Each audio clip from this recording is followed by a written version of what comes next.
Buff Nation. Let's go. Welcome home, my guy. Thank you, man. It's great to be back. Great to be back with the chat.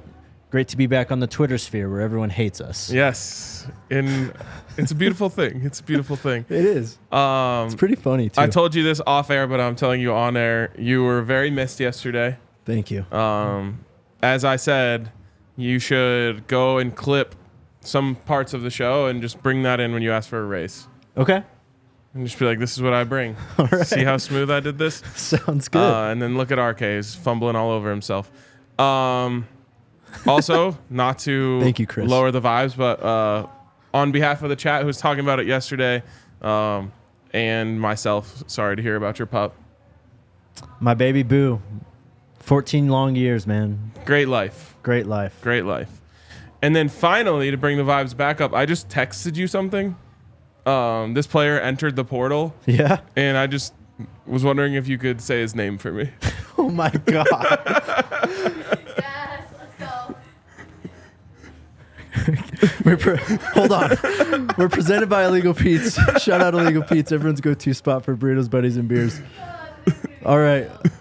Notre Dame defensive tackle Aiden Ikaika Ayana has entered the portal. Colorado kid. Colorado kid. Arden Walker already quote tweeted him. Yeah, yes, he did. I went with Kia Naina. Sure. I hope we get him. He's huge. He is. Come We on need home, Aiden. That part's easy. The ad reads missed me. Yep, they did. Thank you, chat. I feel missed. I feel loved. I committed a cardinal sin during an ad read yesterday. You did. So I heard. It's out of my element. It won't be happening today. I had a lot of fun on Twitter yesterday. I just got to say that again. That was And great, today. dude. That was great. Like And I said, today. I meant to screen record your whole timeline and just say my guy's fed up, but every time you did it, it was doing numbers. It was impressive. I know. It was amazing. I went to bed last night very excited to wake up and check the numbers. Oh, that's the best. The Georgia one went off, man. All right. Did Georgia fans get a hold of it? Yeah. That's They were hilarious. They upset. weren't in on the joke. No, they had no idea. That's so awesome. I was expecting more Nebraska fans, but They've gone quiet, man. they have. Where'd they go? I don't know. All right, let's get into it. The anonymous coaches are back, Ryan. Yay! I actually, like, whenever I see that, I kind of get excited because I know they said something stupid. They did say some stupid things. But this is an article from The Athletic. They spoke to a handful of anonymous Pac-12 coaches, analysts. You know, You think drill it's the at same this people point. every time? Probably. Just Oregon staff members? Maybe, yeah. Oh, we'll get. Wait, should I bring up Oregon right now? Yeah, please do. Everyone can get the smoke today. Why is a program that is not playing for clicks want to wear the signature shoes of a program that does play for clicks? That same signature shoe that's on a stand in Dan Lanning's office? Yeah, why is that? I don't know. It's interesting, huh? It's weird. Keep that same energy when you're picking your shoes. For sure. Well, let's start with this one. First quote is, it's going to get dark for Colorado. Just talking about the offseason. Obviously, they had a massive transfer portal makeover last year, and people are commenting on it because they know the same is about to happen this year. Pretty crazy quote there, because it says they say it's going to get dark for Colorado, and they go on to say they think that Colorado is going to have less success in 2024 than they did in 2023, which that's the first time I've heard anyone say that. Like even the biggest haters, I don't think are saying that. This next quote says, just about the offensive line and the trenches in general, really. It says they were loading up on all these skill players, but they weren't getting great players on the line, said a Pac-12 assistant. Offensive line-wise, they didn't take a single coveted guy out of the portal. That coach also noted that 4 of the defensive linemen Colorado brought in were not good enough. We didn't pursue them, he said. I don't think that part's wrong, No. but I don't think that was for a lack of effort. No. It's not like they were like, oh, we're trying to get all skill position players. We don't even want trench guys. But on the other hand, too, look at the guys who were on Colorado that entered the portal last year from the 2022 squad, who were on the trenches, and look at what they did elsewhere. Some good, couple good. but Phew. mostly nothing. And I'm talking about guys who transferred before Coach Prime. Yes. Casey Roddick Right. and what was the UCLA kid? Jake Wiley. Was he pre or post Prime? I think he was post. Okay. I think he was after the spring game. Okay. I mean, not to name names, but like Jalen Sami didn't really do anything. Nope. No one else did anything. No.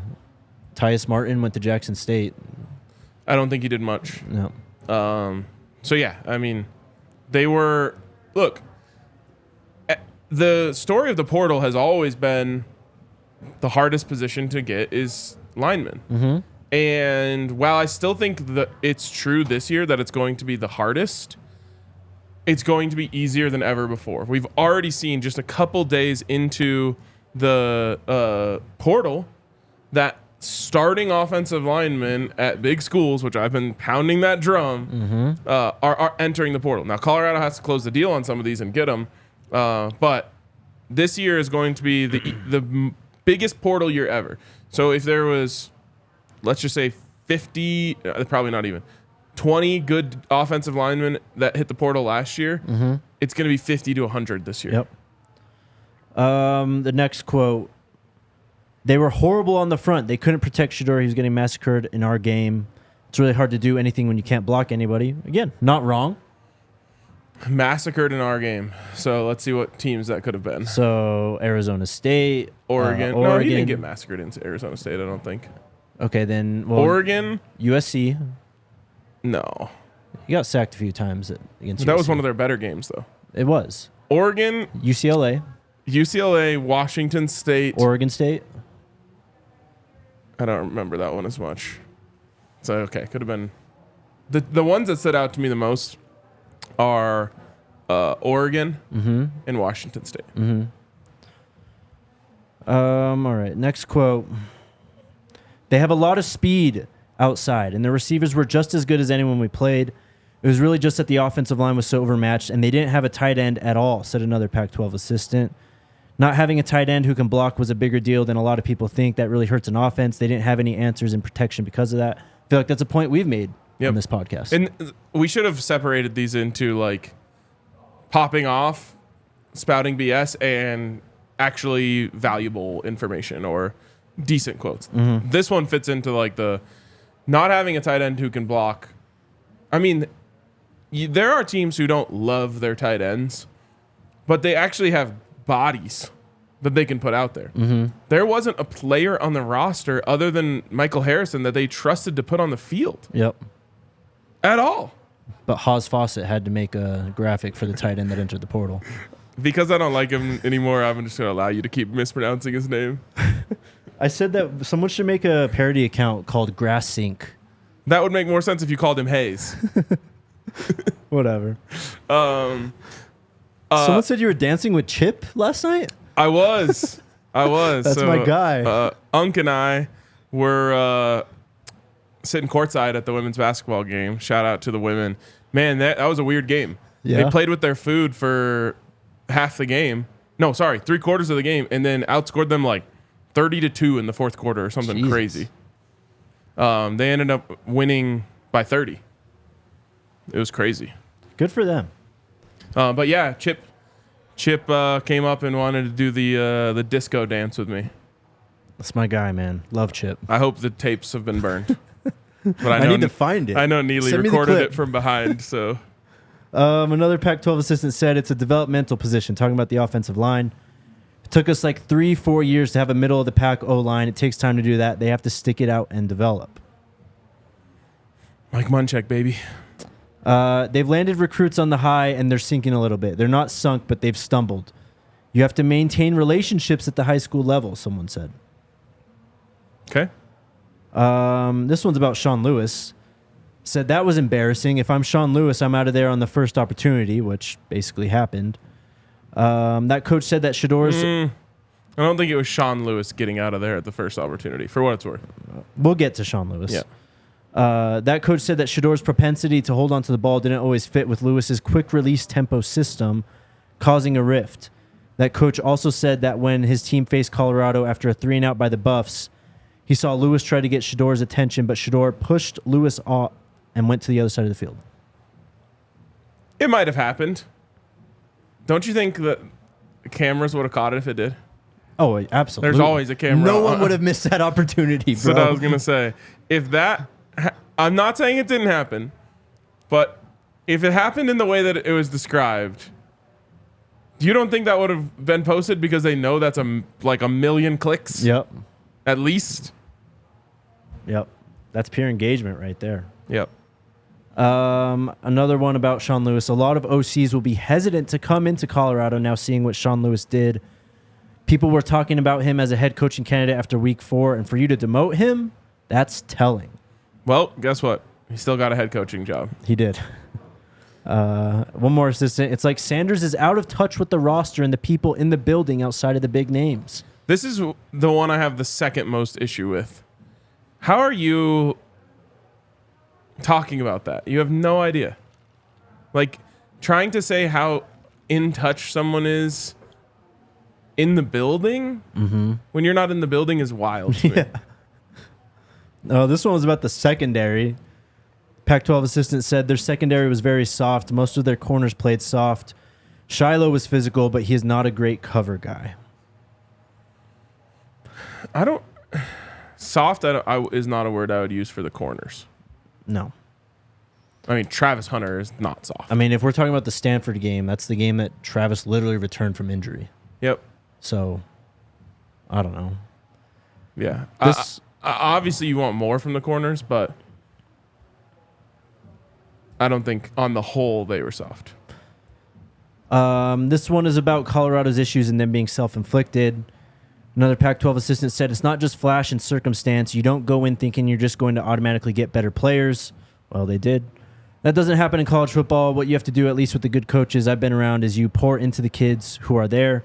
You give them a new lease on life. You make them believe they're better than they are. Again, going back to the point, what did all the players who left Colorado do? That is so, like, acting like they didn't upgrade their roster in the portal is insane. It is. They upgraded it insanely. Yes. I posted it. Zay Weaver outproduced all of the skill position players that showed up in 11 games. Not outproduced, sorry. Equally produced. All of the skill position players that transferred out, no matter where they played. That's FBS, FCS, Division II, like all of them combined added up to a little over 1.1 Xavier Weavers. Yep. Well, just getting Shador, like that made the team better already right there. Shador and Travis. Yep. This assistant says Deion is finally realizing that culture in college football is so important and so vital. It was all hugs and kisses when he got there, but now it might be time to hear about the horror stories. Are you almost done? This one, or I think that's a Coach Prime quote. Last one says the guys who have been staying in power in this business are blue collar, hardworking dudes. I think in his heart, Sanders is a good guy. Ultimately, that will make him successful, but there are more hard times coming for him until he figures that out. One more time. The first part. The guys who have staying power in the business are blue collar, hardworking dudes. There you go. This is what all of this comes from. Jealousy. Because the little coaching fraternity thinks that Coach Prime is here because he's Deion Sanders. But it's so quickly ignored that he's coached maybe at more levels than most of these coaches. Yeah. I don't think a lot of these guys can say they coached high school. So Coach Prime coaches high school, goes to FCS, works his way up to FBS, and people are acting like he was just handed the opportunity, handed the job because his name is Deion Sanders. This is not like Steve Nash retiring and becoming a head coach the next day. Right. This is someone who has actually cut their teeth in the profession, who has had success at every level. And that's the other thing. It's not like he failed at one of these places. Like, he went and won, and then he went up and he won again, and then he went up. Like, to me, that's where all of this comes from. Coaches don't like. I've mentioned this before, but it's the easiest one for me to relate to because it happens in our profession. People hate, old school journalists hate when a player retires and then like goes right on to set at Fox or CBS because they're like, well, did they even go to journalism school? This, that, and the other thing. Like they want to try and gatekeep it because they're threatened by it. The same thing is happening here in the coaching fraternity. Is they're threatened that, oh no, if Coach Prime comes in here and he has success, then all anyone's ever going to want to do is hire great football players to be coaches rather than, me, the guy who was the backup quarterback on my high school team and then walked on to a G5 school and then, held the clipboard for 4 years and got into the coaching and was a grad assistant and all this stuff. Like, that's what happens here. They're actively rooting against Coach Prime because they don't want him to set a precedent. Well, let's just ignore the fact then, I guess, that he's a Hall of Famer too. Like, you get a certain pass when you're a Hall of Famer. You've been there and done that. But there's no pass happening. No, he went through the School of Hard Knocks. Yes. And as people in the chat are saying, he also coached like Pee Wee football too. You're right. So he's probably coached at more levels of football than almost every coach in college. Mm-hmm. And so that's the part that I think is the most at play here is like you don't get and I realize that someone has to go ask these guys the questions and they're only asking them about Coach Prime because Coach Prime drives traffic. Yep. But you don't get this happening with other coaches where they're going out and spouting off these anonymous quotes. Yep. It's just jealousy, man. It's jealousy. It's envy. Might be a little bit of veiled like racism too in there. Yeah. Like, it's all the same shit that we've been talking about the last year or so. Yep. But the hardworking blue collar. Yeah. That quote specifically. That's setting off a lot of alarms and bells for me. Anything else on the anonymous coaches? I'm sure we're going to be talking quite a bit about the anonymous coaches throughout the offseason once again.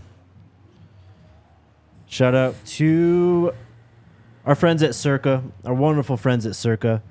One of, if not the coolest place in Las Vegas. It's got Stadium Swim, one of the biggest sports books ever, and it's got some amazing rooms, over 500 of them as well. If you're heading out to Vegas for Broncos, Raiders, Avs, Knights, Pac-12, or Mountain West alum, book your stay with code DNVR20 and you can get 20% off. You can go hang out with the Broncos guys, the DNVR Broncos guys, as they head out for the season finale. Hey, that's me. That is you. With the red-hot Denver Broncos. Let's go. Hottest team in football. Hottest team in football. What a time to be alive. Taking on the lowly, dirty Las Vegas Raiders. Ew. You can also download the Circa Sportsbook app if you're in Colorado.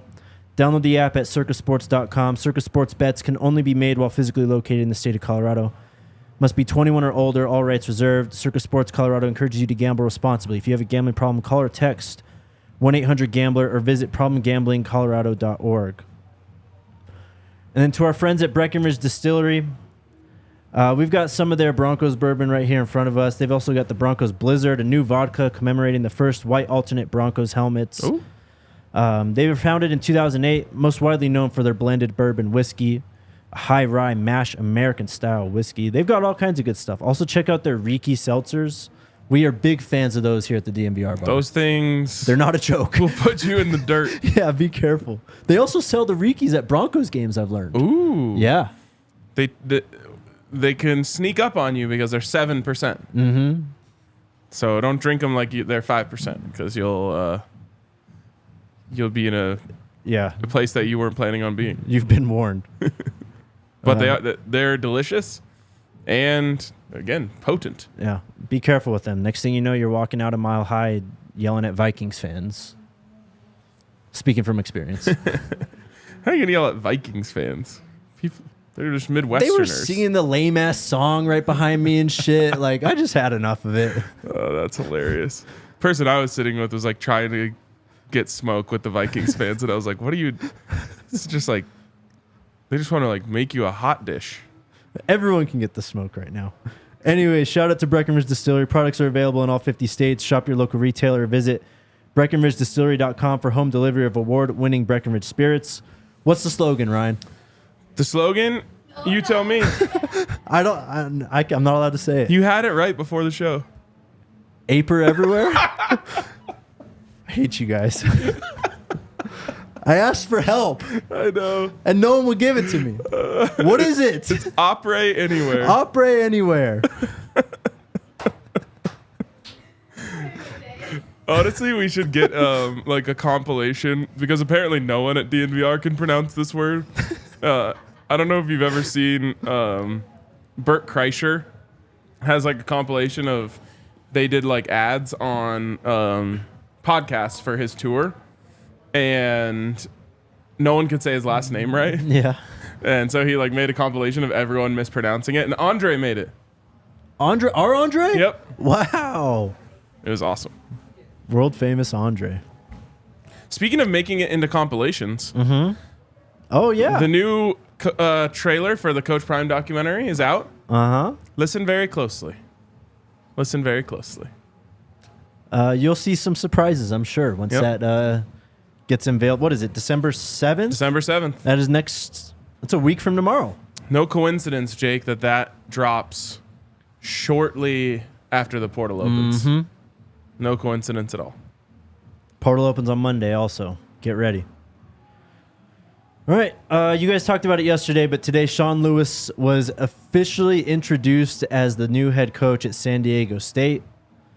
And he was asked about Coach Prime and what he learned at Colorado. Yeah, so there's two things that should be noted here. Okay.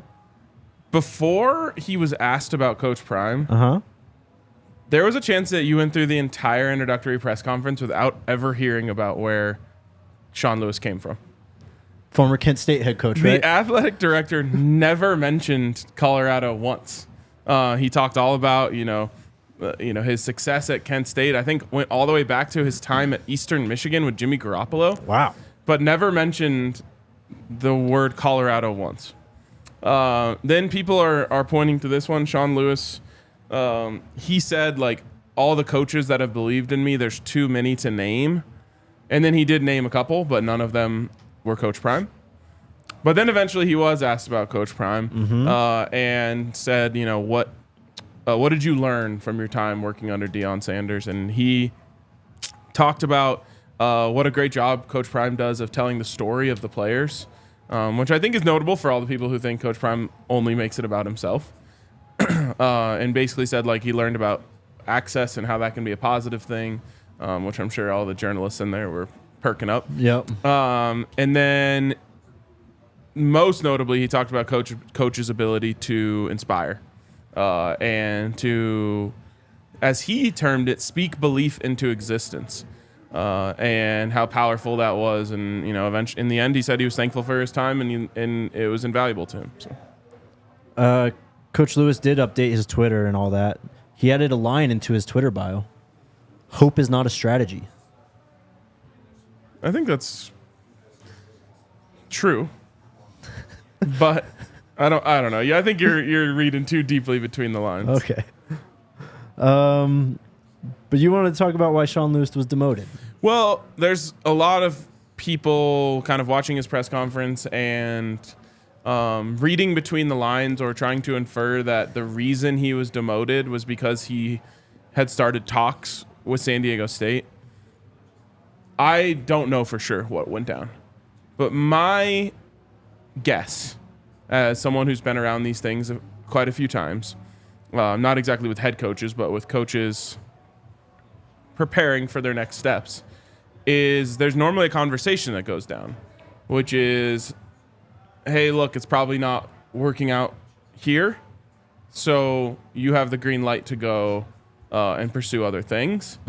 And then there's possibly a part of that where it's, if you're going to do that, though, we're going to need to put someone into your shoes that can give us their full focus. So to me, there was no like malicious intent on either side. Coach Prime didn't just like walk in and say, you're fired. Right. Get out of here. Yeah. Sean Lewis didn't say like, peace out, I'm going to pursue other opportunities. It's like, okay, this isn't going to work. We all agree on that. Like, let's, feel free to go pursue other things. Oh, that guy cracks me up. Colorado needs an offensive coordinator. And we've got two in-house candidates who could very well be the next offensive coordinator. Pat Shurmur's one, who was calling who took over play calling duties. And then, of course, Brett Bartolone, who was JSU's offensive coordinator last year.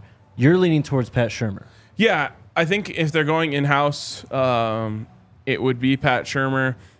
It doesn't fall on deaf ears for me that Coach Prime has talked countless times about how well he communicates with Shedeur and the relationship that they've had there. I said it the day that Coach Shurmur was elevated. He and Shedeur have a great relationship. Yep. And obviously that's going to play a role in this.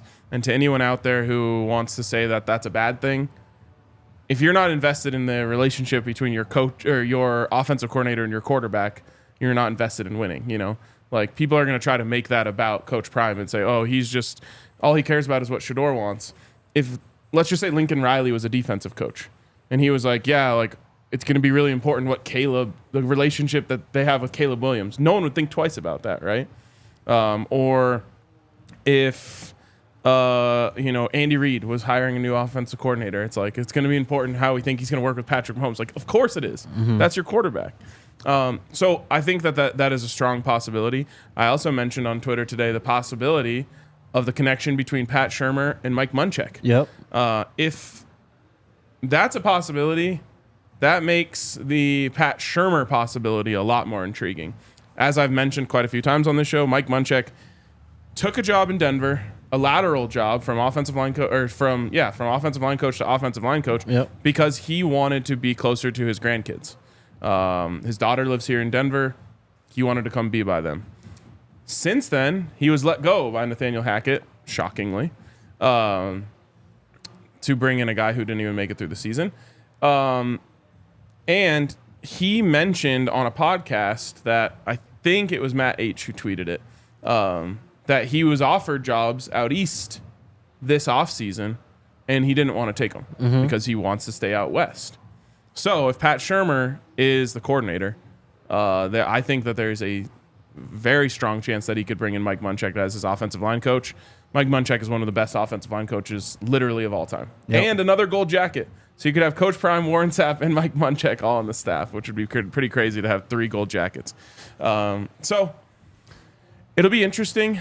And then as for Bartolone, dude was awesome at Jackson State. Yeah.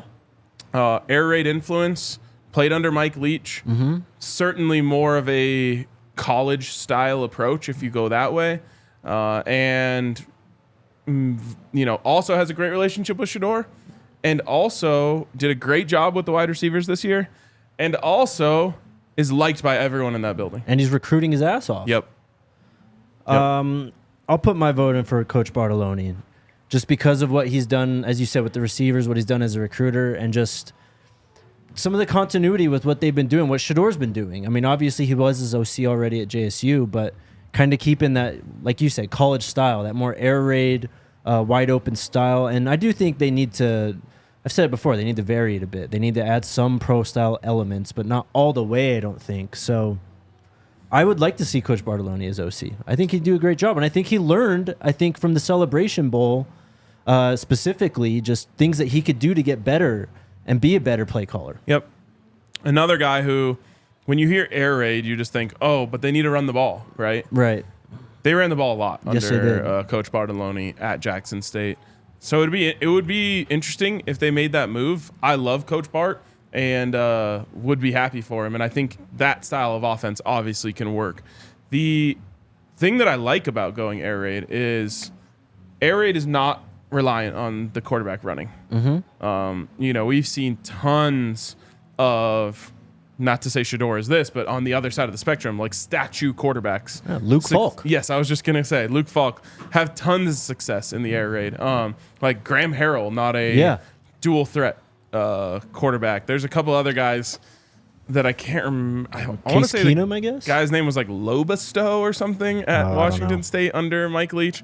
So where we've talked about the fact that you don't want to run Shedeur, not because he can't run, but because you want to protect him. The air raid style, which last year's offense did have air raid elements in it. Yeah. But how many times did you see them run a drag? Oh, I mean, I don't think they ran mesh very often at all. Like 5. You could count on one hand? Yeah. I think, how many times they ran mesh throughout the entire season. So the air raid could be really successful for Shedeur, and definitely more of a style that is built for keeping a quarterback in the pocket. Mm-hmm. I'm going to put together a list. I think I've got like 10 potential candidates for Colorado's OC. Of course, Shermer and Bartoloni are in there, and then there's going to be a few, or quite a few, out-of-house guys. Some former head coaches, too. But Coach Prime, wants to do stuff like that. He wants the experience of these coaches. So even though Bartoloni is a young guy and he hasn't really been a head coach, like, I don't know, Chip Kelly's name was floated out there. I know our guy Nicholas always throws out David Shaw, like some names like that. So, alrighty. And I think everyone already knew the answer to this, but just to clear it up, I do not believe that Coach O'Boyle will be staying, and I expect him to be going with Sean Lewis to San Diego State. Not that I know for sure, but a lot of people are saying they haven't heard any news or anything on that. I would expect that news to be coming soon. Look, the writing was on the wall when Talon decommitted. Yes. I mean, I interviewed him sitting in this chair, and I asked him, why'd you commit to Colorado? And he said, because of Sean Lewis and Coach O'Boyle. Mm-hmm. There you go. Shout out to our friends. And those two are a package deal coming here. Exactly. Shout out to Red Hawk Roofing. Denver's best roofers have joined the DNVR team.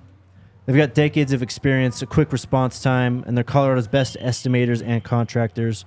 They're also huge fans of DNVR. You can get a free no-obligation roof and property inspection, a free in-depth photo report for all inspections as well. Winter is coming, so don't wait on to take care of any issues before the big storms hit. If you're looking for a new roof, over your home or business, be sure to check out Red Hawk Roofing at redhawkroofing.com and tell them DNVR sent you. And then our great friends at Shady Rays.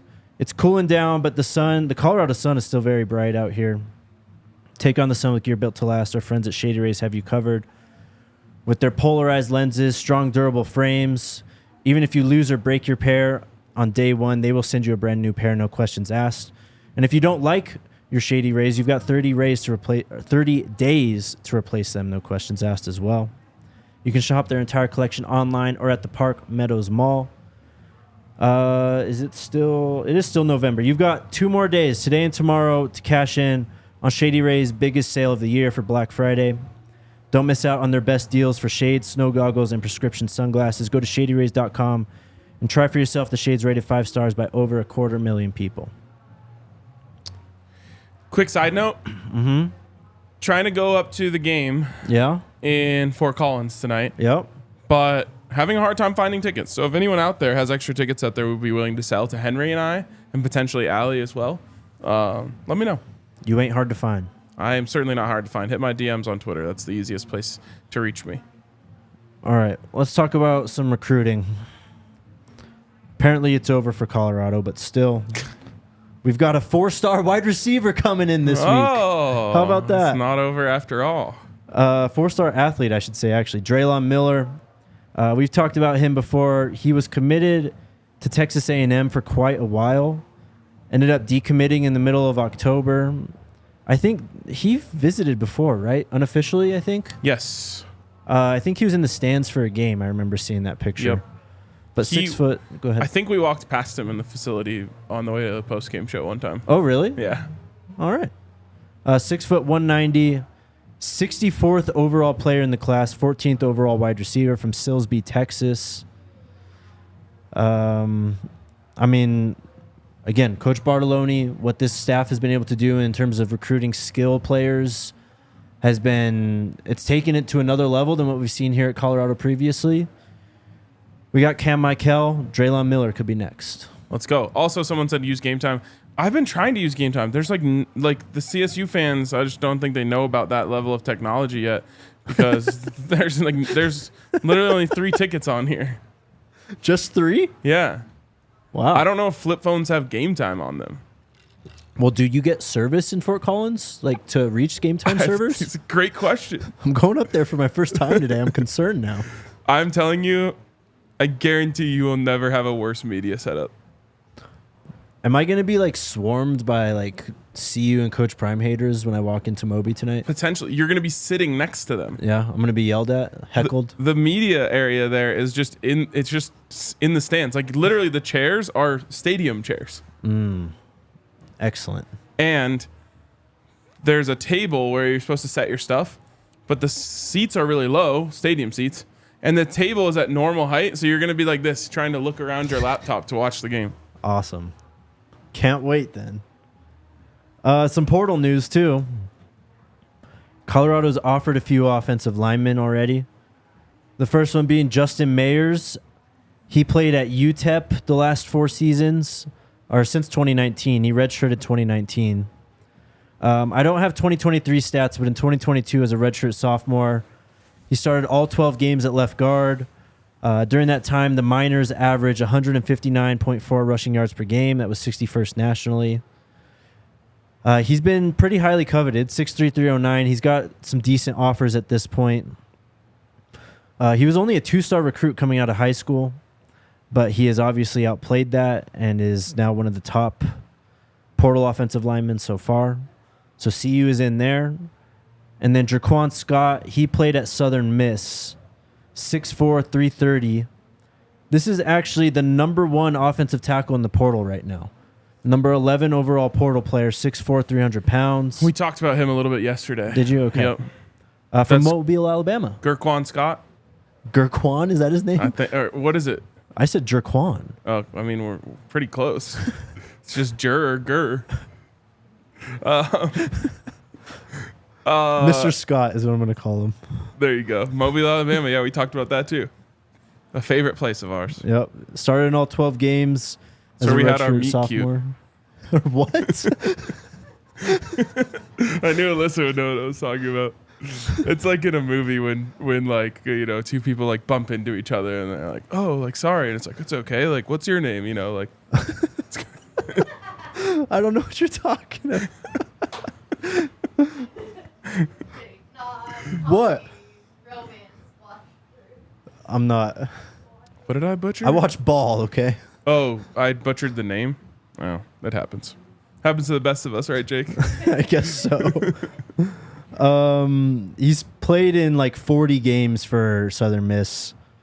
Was all Sun Belt Conference preseason in 2022. But CU has offered. He was, I believe, a 3-star recruit coming out of high school, but is now one of the top portal players. There was a Memphis interior offensive lineman that entered the portal too. On3 said he's going to be one of the most coveted offensive linemen in the portal also. Get ready. Right. Monday's coming fast, man. Yep. That's all I got, though, for portal and recruiting today. It's going to heat up. They said it's quick, almost like Jaquan. If he...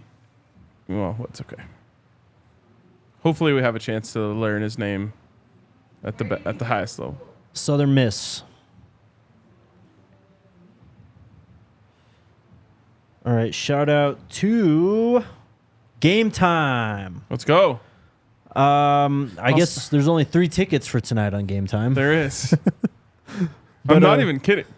We'll keep checking because Game Time is the best place to get last-minute tickets at the lowest price. What you see is what you get when it comes to the price. You're right. It is only 3 tickets. Not just games, but concerts, events, whatever's going on in your city. Make sure you check out Game Time.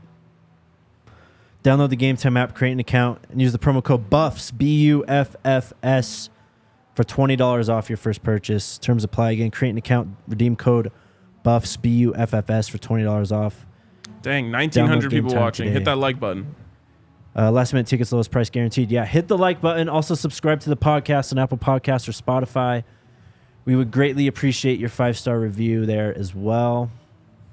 Another thing I want you to observe when you go up to Moby Arena tonight. Okay. What a terrible use of space it is. Like, they did not maximize the land that they had at all to build that structure. Just like a lot of empty space around there? Well, just look at the shape of it. Oh, yeah. That's not the shape that stadiums are supposed to be. It's like stacking 2 Legos on top of each other. Yep. It will be a good atmosphere, though. I'll give them that. I mean, well, look, last year's game was electric. And that was the Coach Prime that was when introductory Coach Prime was introduced. Yep. Yep. I mean, CSU didn't stand a chance that game because of all that, and then they lost by 30 outright on the floor. It was like a 20-5 run or something after Coach Prime walked into the building. What are you expecting tonight, I guess? The Buffs are 3.5-point dogs last I saw. Love it. Isaiah Stevens, I know, is actually really, really good. Have I ever told you my my sports betting origin story? No. Oh, wait, yes, you have. But can you remind us? So I was a night, much like tonight, and I was heading up to Fort Collins for a CU-CSU game, and I found out that Colorado was only 3-point favorites going into the game. This is like Spencer Dinwiddie, like good team. And I was like, that is so wrong. Like, I need to figure out how to sports bet. This was obviously, actually, we'll just say it wasn't before legal sports betting. And I was definitely of legal age. Yeah. Of course. So I, found my way into a book and put way more money than I ever should have based on how much money I had, because I was so confident that CU would win and cover the 3 by a lot. And they ended up with 2 free throws with like 0.7 seconds left on the clock, up 2. Had to make both to win the bet. Made them both. And I was hooked ever since. But my God, was I scared for, I don't know, the last 10 minutes of the game. I've got a betting story I'd like to share. Okay. I bet with my heart this last weekend, and it turned out really, really well. Yeah, that's usually not how it goes. But I know. love when it works. Well, it's the best when it works. It's just, I had to do it, man. The vibes just said it had to be that way. And so I put Michigan, Hawaii, and Iowa in a moneyline parlay. Nice. Thank you I love it. to all those teams, especially Hawaii. I had all of those teams except for Michigan. So I guess both of those teams on the money line, but not parlay. Well done. Tonight will be really interesting because CSU is incredibly experienced. And that's one of the most valuable things you can have in college basketball. Now, Colorado is also very experienced. Yep. It's the classic thing where, like, Colorado, like, they have a little edge in the experience category. Colorado has the edge in the athleticism and, skill category. But they're playing at home. They're well coached. Colorado's well coached. This should be a great college basketball game. I'm surprised Colorado went from 18 to unranked just because they lost to Florida State. That doesn't make sense to me. Yep. But win this one, you probably just flip spots. Like, you can take Colorado State's 21 ranking and stamp it on yourself going into next week. So this is going to be fun. This is going to be fun. Oso's on me again for not betting on CU on the money line. Brother, they lost. I would have lost the bet. What do you mean? I made a good call. Also, Oso Blanco said, no tickets for you. Too much hate on CSU. If you think I hate on CSU too much, I don't want to go to the game with you anyway. Because you'll definitely not like me after you see me in the stadium. Yes. Did you watch Sunday's game against Iona? Yes. Cody Williams. Dude. He is like primed for an explosion in one of these games coming up. Yep. It would be impressive if it was tonight on the road in a hostile environment. Yep. I think tonight is a KJ and TDS game. Has to be. It really does. One thing about Tristan, the last couple games, it just feels like he hasn't been locked in mentally early. Then at the end of the Iona game, he was awesome. But I have to imagine in this atmosphere, he's not going to be like lackadaisical going into this game. I think you get a start to finish performance from Tristan da Silva tonight. He just got to start hot. When he starts hot and just gets rolling from the very get-go, it's a completely different team. It changes how everything works for them. Yes. Someone asked the spread. I want to get the most updated one. So give me 2 seconds here. It is Colorado plus 2.5, plus 124 on the money line. So there you go. It's gone down a little bit. CSU did have a big win over Creighton a while back. I mean, this is best Rocky Mountain showdown in basketball in a long time. Yeah, I remember there was one Oh, man, I'm trying to remember that guy's name. I don't know. CSU had some center who ended up like playing a little bit in the NBA. CU always, has a couple guys that go to the NBA. So there's been a couple good ones, but this is definitely the best one in a long time. And it's going to be popping in there. I'm excited. Yeah. It's going to be fun. Yep. All right, let's get to questions. Hit the thumbs up button. Girls Club asks, do CU and CSU basketball have the same rivalry as they do in football? Yes. The rivalry is really between the fans. Yep. And that never wavers. No.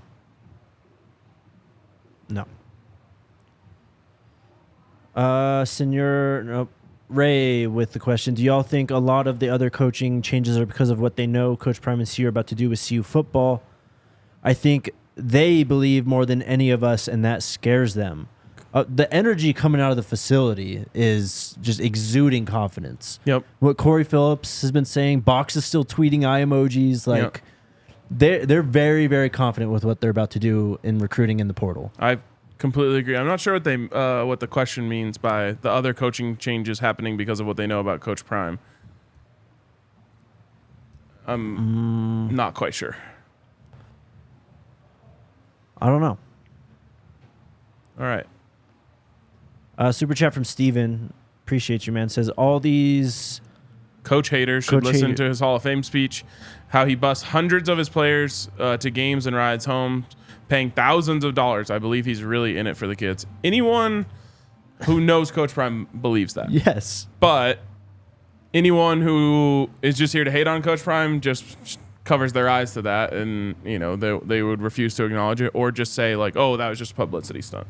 I mean, yeah, heaven forbid you have to actually put some effort into what Coach Prime is actually about. I mean, look at the Jimmy Horn stuff. Like, he's been coaching Dylan Edwards since he was a kid as well. Like, all these guys. Like, if you don't think Coach Prime is about developing young people and about just creating a better future, then you're missing the entire point. You're totally missing the point, but they don't want to see the point. And I've noticed that Coach Prime and the feelings towards him just remind me of politics. Like, don't waste your time trying to change anyone's mind because everyone's just going to be dug in. Mm-hmm. You just have to be confident that you're on the right side of it. Yep. By the way, speaking of the portal, a very notable entry into the portal today. My guy, Jalen Conyers, Arizona State tight end. Did we talk about this already? No. That he ran, I think we did, that ASU's first drive last week, they just put Jalen at quarterback. Yeah. And he just like wildcatted them down the field. It was sick. They scored, didn't they? They scored a touchdown. Yeah. It was one of the few they scored in that game. But Jalen's entering the transfer portal as a grad transfer would be, with all due respect to Mikey Harrison, a incredible upgrade at tight end for Colorado. Yep. He's huge. He has great pass catching skills. And I would love to see Colorado pursue him. He also has a podcast on the ALLCITY network. He does. Known as The High Point. Yeah, keep it rolling, Jalen. So there you go. You could do it from right here, Jalen. Yeah. He also had his coming out party against CU 2 years ago. Yep. Super cool dude. We hung out with him a little bit at Pac-12 Media Day. Yep. Funny guy. His show was good. So there we go. Let's get him. Diallo, should we be worried about Jordan Seaton's new post on Twitter? I don't think so. I mean, Was it the Florida one? he posted an Oregon one now. He's just doing like one a day. Yeah, his top 7. Yeah. Or whatever his top schools were. Someone yesterday in the comments, people always freak me out with their comments when they don't know what's up. Someone was like, he's going to Florida. He already posted it. And I was like, what? So then I had to like scroll during the show and I was like, oh no, he's just doing the thing that recruits do. So no, I wouldn't be concerned. Yeah. Only one young role. The question is who you don't want to be OC.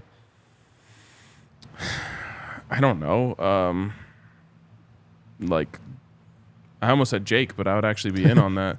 I put out the question on Twitter last night. Like, who do you want to be Colorado's OC in 2024? Someone said your mom.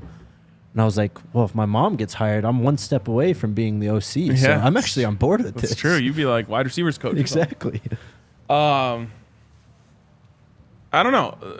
If I'm being completely honest, I trust Coach Prime to make this decision. Yes. So even if he hired someone that I don't like, I'm going to give it a chance before I just, pass judgment upon the hire. Coach Prime is obviously invested in this offense succeeding in more ways than one, because he wants to win at Colorado, and he also wants Shedeur to have the best season next year for his draft stock. Which, again, even if his son wasn't the quarterback, he would be invested in that, because having a top 10, top 5, top 1 pick come out of your program is very beneficial to your program. Yep. So I'm going to trust that, whatever decision that they make is the one that they believe is the best for Colorado, and something that they've put a lot of thought into. Yeah, I mean, same thing. I trust Coach Prime. I trust his network, his ability to vet just people in the industry as well. Like, he's extremely connected as almost anyone else in the college football coaching ranks. What's up, Connor? Hope you're doing well, bro. Hang in there, Connor. Hang in there, man. There's plenty of room on this bandwagon, too. Thomas, what do you guys think about the ex-Eagles lineman who is now at IMG who reached out to Coach Prime? Trey something? Yeah. Trey Tucker? Yeah, that sounds familiar. Yeah, I mean, we'll see. I think there's a lot. It's just evidence that a lot of people want to be involved here. Yeah, it's a highly coveted position. Someone mentioned Ed Reed. God, I would love that. That would be amazing. Get up to 4 Hall of Famers on the staff. Let's go, man. Laura with the super chat. Prime and team has orchestrated plan we just aren't privy to yet. News will start next week when portal opens, Amazon series starts, etc. Will be fun to watch. You guys rock. Thanks, consistent and level perspective. # Go Buffs. Thank you, Laura. Appreciate you. I agree with this, and I would actually say that I think that the news will come before next week. All right. I mean, you got to get back to recruiting. Yep, exactly. And you're going to go into the offensive line portal. Mm-hmm. Those guys are going to want to know who their coach is going to be. Absolutely. CJ's asking if we're going to wear hats and sunglasses to the game tonight. I will. Of course. I will. I got my cowboy hat. Shout out Shady Rays. Jay Duncan, could y'all compile a list of records for all the first-year coaches for 2023 at the Power 5 and G5 programs? I think it's needed because a lot of those posting in here are Looney Tunes. So this is worth making a graphic of. I have the numbers here. Okay. This might not be everyone, and I know for a fact it does not have Northwestern. Northwestern had an awesome season. A little different, though, right? Because they lost to Nebraska. Well, they fired their coach amid turmoil. Yes. And just appointed an interim coach. Or they might have hired him officially, but basically just came from the staff. So there was a lot less turnover than you normally get. But so they're the best in terms of new coaches. ASU 3-9 to 3-9. Stanford 3-9 to 3-9. Wisconsin 6-6 to 7-5. Auburn 5-7 to 6-6. Georgia Tech 5-7 to 6-6. Nebraska 4-8 to 5-7. Colorado 1-11 to 4-8. Other than Northwestern, make of that however you want to decide. Colorado, the only Power 5 team to win at least 3 more games than they won the year before. Mm-hmm. I mean, again, Big Game Boomer put out the graphic teams and how they fared against their expectations. You see that one? Yeah. And he had Colorado not making expectations, but we cashed over season win total tickets. Sure did. That one, the expectations were a sliding scale. Of course it was. Moving the goalposts. Yeah. That was, so I guess it depends on when the expectations were set. Because if we're talking about preseason expectations, they were at, above, or around everyone's expectation. Mm-hmm. Oh, Nicole just reminded me. Coach Brewster got hired too. Charlotte. Yep. And I believe that's where his family lives, so even better for him. Mm-hmm. That's where, I don't know if he's still there, but Kyle Devan, who was the offensive line coach last year. Yep. And I think a few CU players ended up there as well. Yes. Hestera? Yes. We saw him get a catch when we were watching the game. We did. Red Robin says, with no official OC and presumably no O-line coach, How can we be assured we are offering scholarships to linemen that fit our offensive schemes? Like the commenter mentioned, I think they already know the plan, so they could tell that to guys that they're talking to. But it's so early in the process that I would be like, by the time guys are going to come in for a portal visit, all of that stuff will be in place.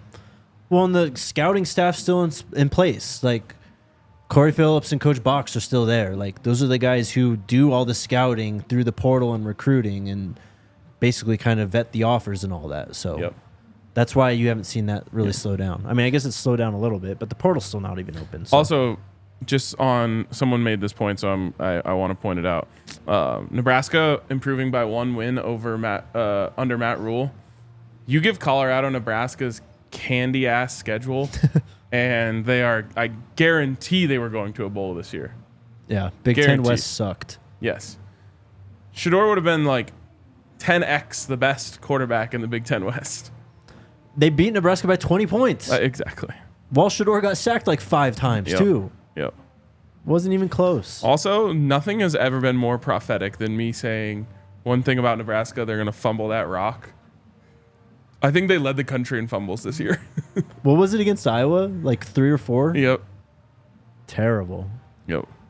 Ray with the super chat. Angs at other schools? Angst? Anger? Anger at other schools? Oh, that was a question we were asking. Changes. I think it's supposed to say changes at other schools. Oh, changes at other schools. Okay. And I think that was in reference, like, do you think other schools are making changes to try and compete with what the Buffs are doing? Uh-oh. We're still here. I don't know for sure. Well, I think don't know. They're going to make changes to their access. If you remember, Matt Rule said, we're not going to put everything on camera, and then all of a sudden he started putting everything on camera. Well, look, man, I think Colorado did. Coach Prime said it, I think, last week or the week before, that, like, we've changed college football and it's not going to be the same. I think that the way that people perceive the portal now is going to be a lot different after they saw what Colorado did last offseason. You got to keep talking because we can't switch the camera to me. Okay. I'm just kidding. Oh, it's me now. I have to talk. Yeah, keep going. I think that the landscape of college football has been changed. I think even Sean Lewis talking about it today in his introductory press conference, like he learned the power of taking people inside the program. That has changed things. But I don't know if we've been successful enough yet to cause other programs to, like, actually make coaching changes. Right. Now, if someone does this, and they should, like, hires Ed Reed at Power 5, then I'll say, yeah, that is a direct. And even, like, Ed Reed getting the job at Bethune-Cookman originally. Yeah, I mean, that was literally following Coach Prime's steps. Was trying to recreate that. So there's certainly ripple effect from Coach Prime throughout college football, but there hasn't been a change yet. Like, Arkansas hiring Bobby Petrino doesn't have anything to do. And I'm looking at, like, what Big 12 schools have made changes. Have any? I mean, I think Gus Malzahn's brought, like, a certain, like, new college football energy to UCF. Okay. Yeah. But off the top of my head, I can't really.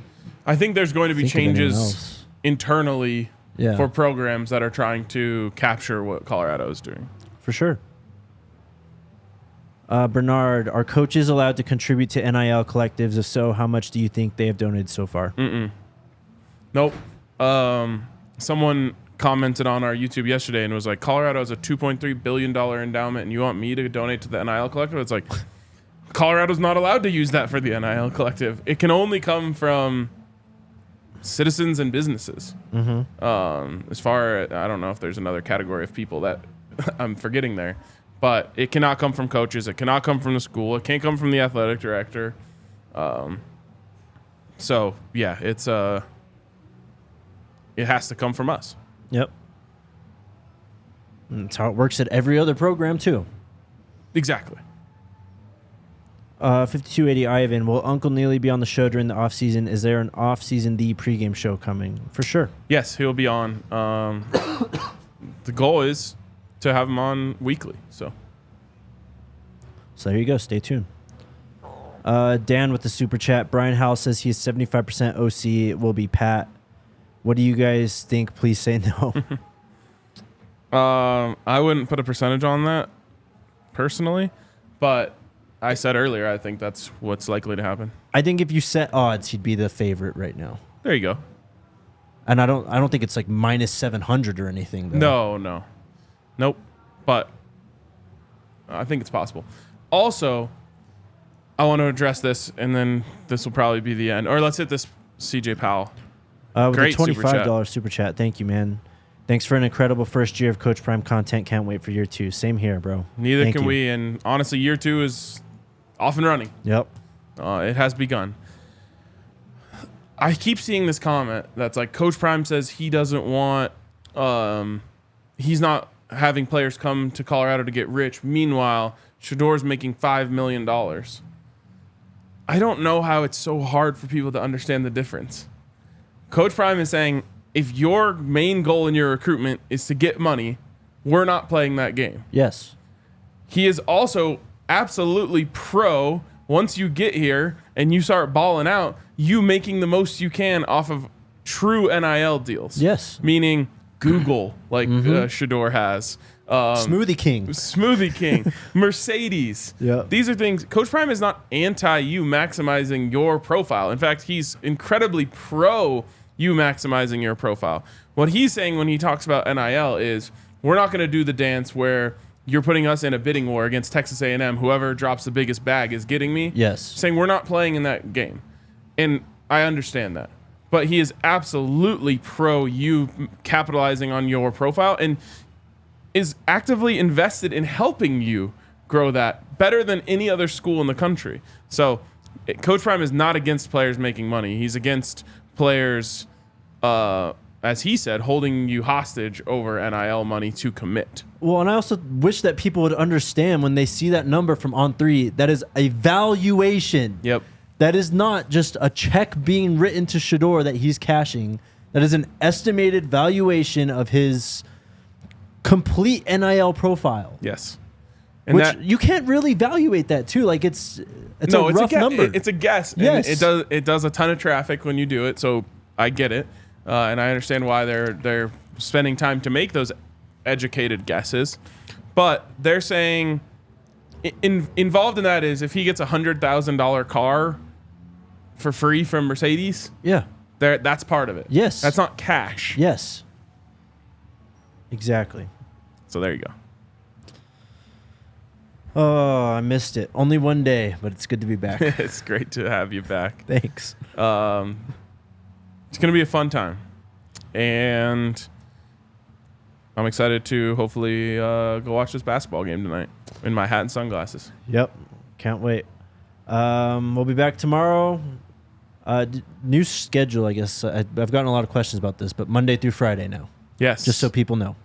Yes. We're not working on Saturdays. No. And the time may change, but we will let you all know if it does. All right. There we go. See you tomorrow. Let's go Buffs. Let's go Buffs. We all silly like the mayor.